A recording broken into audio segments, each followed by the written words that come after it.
I appreciate you joining me today. We're going to be looking at the account of Korah's rebellion from the book of Numbers. The hymn today is called Come Ye Souls by Sin Afflicted.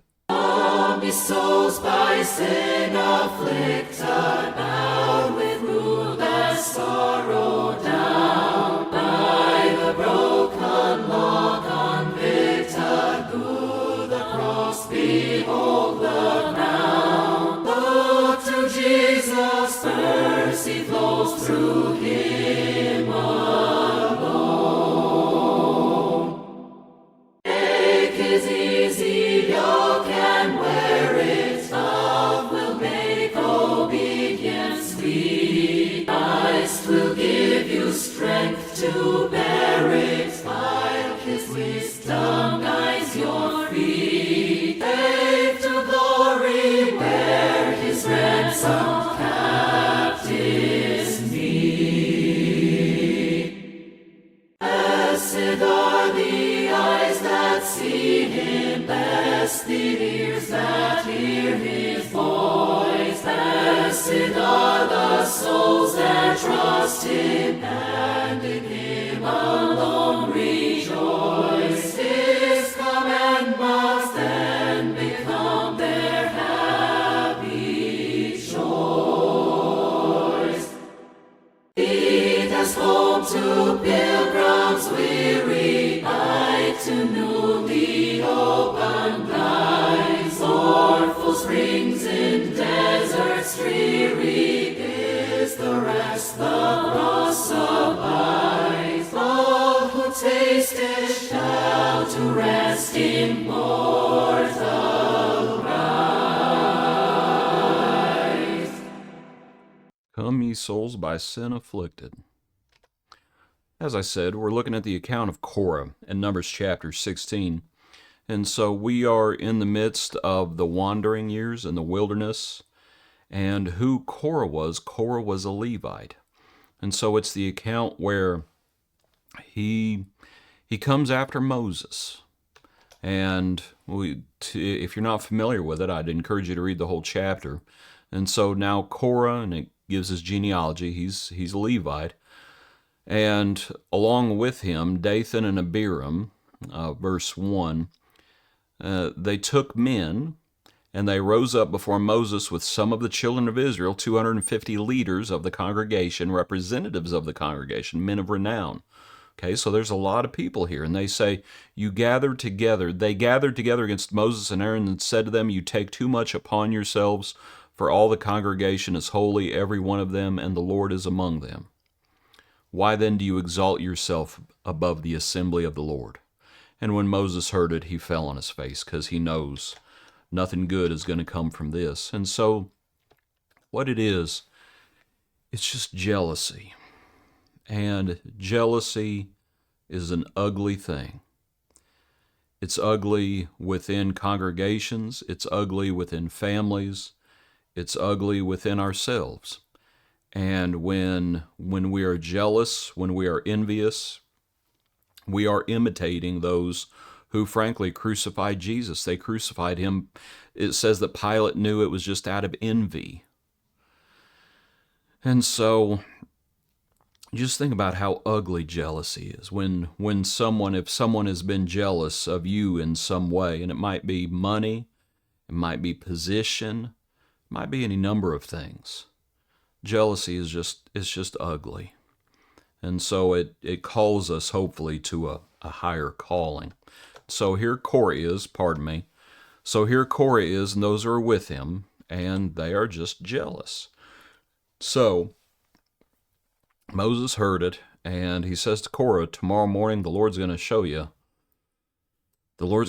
his displeasure. And so you have him telling them to take censers in verses 6 and 7. Verse 8, then Moses said to Korah, hear now, you sons of Levi, is it a small thing to you that the God of Israel has separated you from the congregation of Israel to bring you near to himself, to do the work of the tabernacle of the Lord, and to stand before the congregation to serve them? And that he has brought you near to himself, you and all your brethren, the sons of Levi with you, and are you seeking the priesthood also? And so again, there were Levites. And the Levites did have a special place. They were meant to help the priests. All priests were Levites, but not all Levites were priests. The priesthood, it was the Aaronic priesthood. Aaron's family would be the priests. And so, and Aaron was from the tribe of Levi, but so hopefully you understand, not all Levites were priests, all priests were Levites. So anyway, but the Levites, their job was to help the priests. They did not have a land of their own amongst the tribes, they had cities.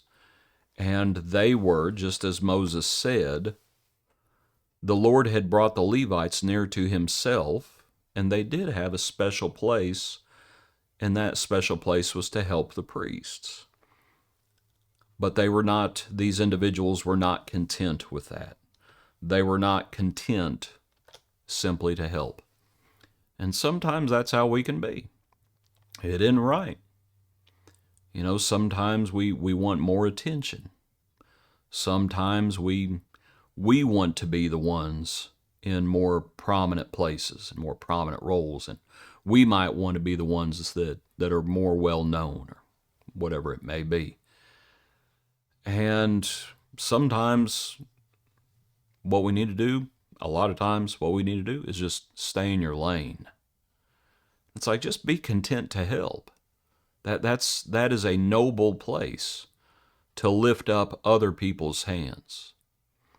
And so be content with the role that the Lord has given you. You might think how that applies to men, to women. You might think how that applies to teachers. You might think how that applies to preachers, elders, deacons, such things as that. And that be content with your role as it is, and be real careful about jealousy. So the account goes on, and needless to say, the Lord's not real happy. Moses isn't happy. Verse 15, Moses was angry and said to the Lord, "Do not respect their offering. I haven't taken anything from them." And so Moses says to Korah, "Tomorrow you and all your company be present before the Lord, you and they as well as Aaron."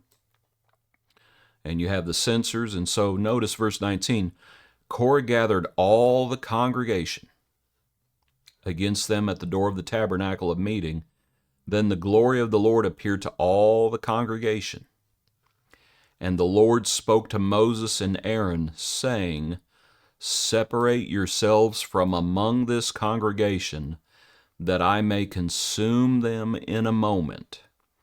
And so they fell on their faces and said, "O God, the God of the spirits of all flesh, shall one man sin, and you be angry with all the congregation?" So the Lord spoke to Moses, saying, "Get away from the tents." The Lord spoke to Moses, saying, "Speak to the congregation, saying, Get away from the tents of Korah, Dathan, and Abiram." And what's going to happen is the Lord's going to consume them. They're going to die.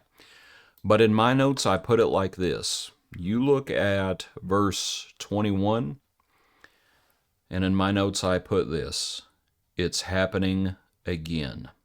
And what I mean by that, you remember what the Lord says to Moses on Mount Sinai? "Let my wrath burn." And he was ready to consume every one of them.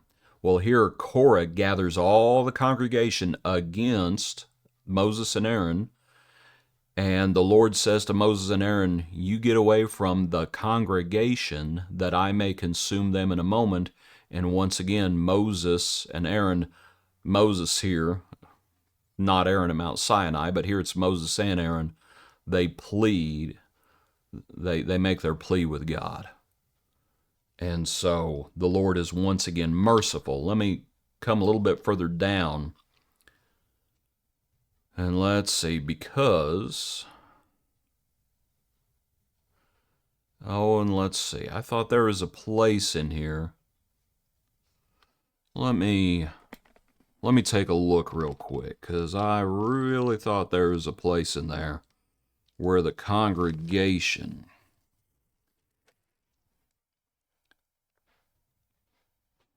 Yeah, and it's verse 22, where it says,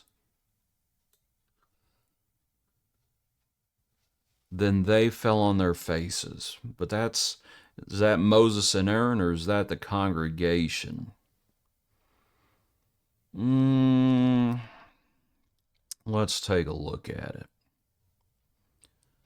I'll say this. I'd have to, you can read it more on your own and think about it. But I'll say this. It sure does look like it's happening again, where the Lord says, I'm going to consume them all. I'm tired of these shenanigans. I'm tired of them being stiff-necked. I'm tired of their rebellion. I'm tired of them, and I'm tired of their sin. Because here, once again, they're complaining about Moses and Aaron, but what they're really complaining about is the Lord. And what we see is, once again, the Lord is merciful. Now, those individuals who led this, they're going to perish. But the bottom line is, all have sinned and come short of the glory of God.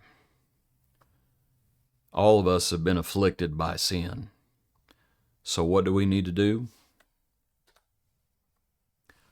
We need to look to Jesus.